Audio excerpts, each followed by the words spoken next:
زائروں پاس ادب رکھو ہوس جانے دو، آنکھیں اندھی ہوئی ہیں ان کو ترس جانے دو۔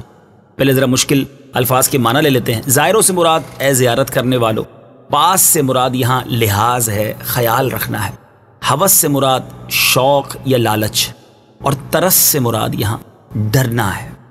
اب اس شعر کا مطلب یہ بنتا ہے کہ اے زائروں، یقیناً بڑی جگہ ایسی بارگاہ میں پہنچے ہو جہاں پہنچنے کے لیے زندگی بھر ترستے رہے، جی تو یہ چاہ رہا ہے، شوق تو یہ کہہ رہا ہے کہ روزے کی جالیوں سے چمٹ جایا جائے، یہاں کے در و دیوار کو سینے سے لگا کر رویا جائے، مگر اس دیوانگی کا اظہار یہاں مناسب نہیں، کیونکہ یہ وہ دربار ہے جہاں با ادب رہنا ہے، جہاں با ہوش رہنا ہے، آنکھوں کو بے ادبی کرنے سے بھی بچانا ہے، اور اپنے آپ کو اس قابل نہیں سمجھنا کہ میں روزے کی جالیوں کو ہاتھ لگاؤں۔ اللہ غنی، وہ ادب گاہ جو عرش سے بھی نازک تر ہے، یہ وہ دربار ہے جہاں کے آداب قرآن میں بیان کیے گئے ہیں، اپنی آوازوں کو پست کرنے کا حکم دیا گیا ہے، یہاں اس طرح حاضری دینی ہے کہ جیسے اگر نبی پاک علیہ الصلوۃ والسلام کی حیات طیبہ میں حاضری کا موقع ملتا تو ہمارا عالم کیا ہوتا، وہی تصور جمانا ہے، کیونکہ نبی پاک علیہ الصلوۃ والسلام اپنے روضہ انور میں ظاہری حیات میں موجود ہیں اور ہمارے دلوں پر گزرنے والے حالات پر بھی باخبر ہیں۔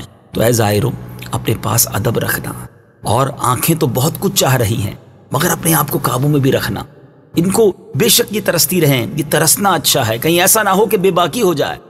میرے میٹھے اسلامی بھائیوں، ایک اور جگہ امام عشق و محبت اعلیٰ حضرت سمجھاتے ہیں نا، پیش نظر وہ نو بہار، سجدے کو دل ہے بے قرار، روکیے سر کو روکیے، ہاں یہی امتحان ہے۔ تو ہمیں دل بہت کچھ چاہتا ہے لیکن ادب کا دامن جو ہے وہ نہیں چھوڑنا ہے۔ ایک اور شاعر لکھتے ہیں نا، جیسے جی چاہے جہاں میں گھوم پھر، پر یہ مدینہ ہے یہاں آہستہ چل۔ اعلیٰ حضرت زائرین کو بہت سارے اشعار میں سمجھاتے ہیں، ہاں رہے مدینہ ہے، غافل ذرا تو جاگ، او پاؤں رکھنے والے یہ جا چشم و سر کی ہے۔ تو یہاں تو وہ جگہ ہے جہاں سر بچھا لیا جائے، آنکھیں بچھا لی جائیں، وہ بڑی سعادت ہے۔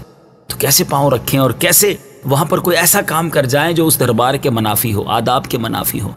تو زائرین کو ادب کا درس دیا جا رہا ہے، اور یقیناً وہاں جس قدر ادب کر لیں وہ بھی کم ہے، کیونکہ ہمیں وہ آداب آتے ہی نہیں جو دربار رسالت میں بجا لائے جائیں۔ یہ تو ان کی مہربانی ہے کہ ہم گناہ گاروں کو بلا لیا جاتا ہے۔ اللہ مجھے اور آپ کو با ادب حاضری نصیب فرمائے، بے ادبی اور بے ادبوں کے شر سے محفوظ فرمائے۔ اسی تصور میں ذرا اس میسج کو، اعلیٰ حضرت کی اس پیغام کو اور اس تربیت کو سنیے کہ وہ زائرین کی کیا فرمانا چاہتے ہیں کہ زائروں پاس ادب رکھو ہوس جانے دو، آنکھیں اندھی ہوئی ہیں ان کو ترس جانے دو۔ زائروں پاس ادب رکھو ہوس جانے دو، زائروں پاس ادب رکھو ہوس جانے دو، زائروں پاس ادب رکھو ہوس جانے دو، زائروں پاس ادب رکھو ہوس جانے دو،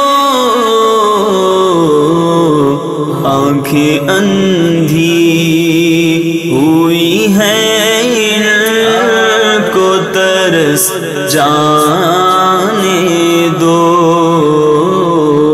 آنکھیں اندھی ہوئی ہیں ان کو ترس جانے دو۔ صلو علی الحبیب صلی اللہ تعالی علی محمد۔ مجھے اپنی اور ساری دنیا کے لوگوں کی اصلاح کی کوشش کرنی ہے انشاءاللہ عز و جل۔